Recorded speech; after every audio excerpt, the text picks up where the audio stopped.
आज ही के दिन महासागर का अजय योद्धा बना भारत, कैसे आईएनएस विक्रांत ने पलट दिया पासा। आज 4 मार्च है और ये दिन भारतीय नौसेना के इतिहास में एक स्वर्णिम अध्याय के रूप में दर्ज है। इसी दिन सन 1961 में भारत के पहले विमान वाहक पोत आईएनएस विक्रांत को औपचारिक रूप से नौसेना में शामिल किया गया था। ये जहाज न केवल भारत की समुद्री शक्ति का प्रतीक बना, बल्कि इसने भारतीय सशस्त्र बलों की रणनीतिक क्षमताओं को हमेशा के लिए बदल दिया।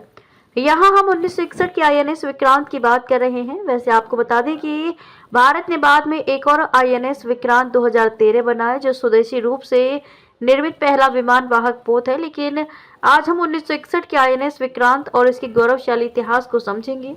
आइए विस्तार से समझते हैं। आईएनएस विक्रांत एक साहसी योद्धा। आईएनएस विक्रांत का नाम संस्कृत शब्द विक्रांत से लिया गया है, जिसका अर्थ साहसी होता है। ये मूल रूप से ब्रिटिश रॉयल नेवी के लिए द्वितीय विश्व युद्ध के दौरान एचएमएस हरक्यूलिस के रूप में बनाया गया था। युद्ध समाप्त होने के बाद इसकी निर्माण प्रक्रिया रुक गई थी, लेकिन 1957 में भारत ने इसे अधूरा खरीदा और 1961 में इसे पूरा करके नौसेना में शामिल किया। 4 मार्च 1961 को बेलफास्ट आयरलैंड में भारत की तत्कालीन उच्चायुक्त विजया लक्ष्मी पंडित द्वारा इसे विधिवत रूप से कमीशन किया गया। इसकी कमान कैप्टन प्रीतम सिंह महिंद्रू के हाथों में थी। 5 मार्च 1961 को विक्रांत समुद्री ट्रायल्स के लिए बेलफास्ट से पोर्ट्समाउथ और पोर्टलैंड के लिए रवाना हुआ और 6 अक्टूबर 1961 को विक्रांत आखिरकार भारत के लिए रवाना हुआ। 3 नवंबर 1961 को ये बॉम्बे पहुंचा। ये भारत का पहला विमान वाहक पोत था और इसके साथ ही भारत उन चुनिंदा देशों में शामिल हो गया जो समुद्र पर अपनी हवाई शक्ति को प्रोजेक्ट कर सकते थे। आईएनएस विक्रांत का समुद्री प्रभुत्व और शक्ति प्रदर्शन। आईएनएस विक्रांत के आने से भारतीय नौसेना की सामरिक और रणनीतिक क्षमताओं में जबरदस्त बदलाव आया। आईएनएस विक्रांत ने भारत को ब्लू वाटर नेवी की क्षमता प्रदान की, जिसका मतलब है कि यह अपनी समुद्री सीमाओं से दूर तक अपनी शक्ति का प्रदर्शन कर सकता था। इससे पहले भारत की नौसेना मुख्य रूप से तटीय रक्षा तक सीमित थी। विक्रांत के साथ भारत ने समुद्र में अपनी मौजूदगी को मजबूत किया और दुश्मनों के लिए एक नया खतरा पैदा किया। 19,500 टन वजनी आईएनएस विक्रांत किसी एशियाई देश का पहला वाहक था और लंबे समय तक ऐसा ही रहा। अपने कमीशन के तुरंत बाद आईएनएस विक्रांत ने 1961 में गोवा मुक्ति अभियान के दौरान जबरदस्त भूमिका निभाई। आईएनएस विक्रांत का समुद्री प्रभुत्व और शक्ति प्रदर्शन।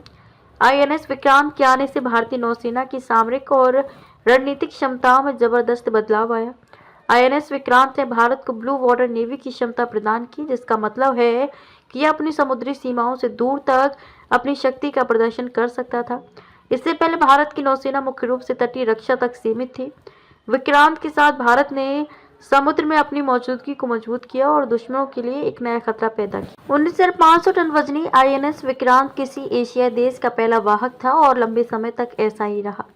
अपने कमीशन के तुरंत बाद आईएनएस विक्रांत ने 1961 में गोवा मुक्ति अभियान के दौरान जबरदस्त भूमिका निभाई।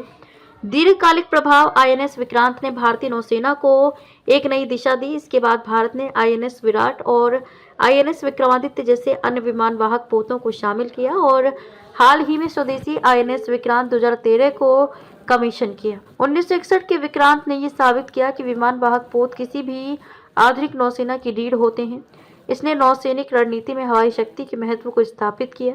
दीर्घकालिक प्रभाव। आईएनएस विक्रांत ने भारतीय नौसेना को एक नई दिशा दी। इसके बाद भारत ने आईएनएस विराट और आईएनएस विक्रमादित्य जैसे अन्य विमान वाहक पोतों को शामिल किया और हाल ही में स्वदेशी आईएनएस विक्रांत 2013 को कमीशन किया। 1961 के विक्रांत ने यह साबित किया कि विमान वाहक पोत किसी भी आधुनिक नौसेना की रीढ़ होते हैं। इसने नौसैनिक रणनीति में अपनी शक्ति के महत्व को स्थापित किया। 1997 में इसे सेवा मुक्त कर दिया गया और बाद में इसे मुंबई में संग्रहालय जहाज के रूप में रखा गया। हालांकि 2014 में इसे स्क्रैप कर दिया गया, लेकिन इसकी विरासत आज भी जीवित है। इसके नाम पर बना नया आईएनएस विक्रांत 2013 उसी साहस और शक्ति का प्रतीक है। 4 मार्च 1961 को आईएनएस विक्रांत का कमीशन भारत के लिए एक ऐतिहासिक क्षण था। इसने न केवल नौसेना की शक्ति को बढ़ाया, बल्कि भारत को वैश्विक मंच पर एक सशक्त समुद्री शक्ति के रूप में स्थापित किया।